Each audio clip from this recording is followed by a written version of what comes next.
អ្នកជាតិនិយមរុស្ស៊ីជំរុញឲ្យទីក្រុងមូស្គូប្រយុទ្ធនៅអ៊ុយក្រែន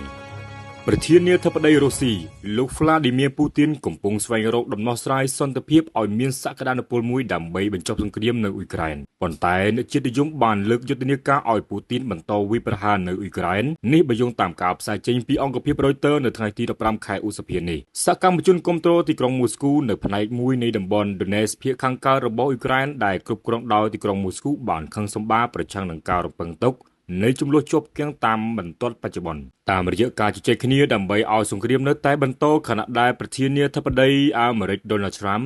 និងមេដឹកនាំអឺរ៉ុបខាងលិចមួយចំនួនជំរុញឲ្យមានកិច្ចព្រមព្រៀងមួយខណៈស្នេហាជាតិមិនអាចទទួលយកបានដោយសារការញុះញង់ពីសាធារណជននិងបង្កើតការរំពឹងទុកនៃយុទ្ធនាការសមរភូមិដែលមានមហិច្ឆតាជាងនេះអ្នកស្នេហាជាតិមួយចំនួនដូចជាអ្នកសរសេរប្លុកសង្គ្រាមឬអ្នកឆ្លើយឆ្លងព័ត៌មានសង្គ្រាមមានអ្នកតាមដានកន្លះលាននាក់ឬច្រើនជាងនេះនៅលើវេទិកាប្រព័ន្ធផ្សព្វផ្សាយសង្គម Telegram ហើយត្រូវបានអានយ៉ាងទូលំទូលាយនៅក្នុងប្រទេសរុស្ស៊ីរួមទាំងក្នុងចំណោមឥស្សរជនបរទេសនិងអ៊ុយក្រែន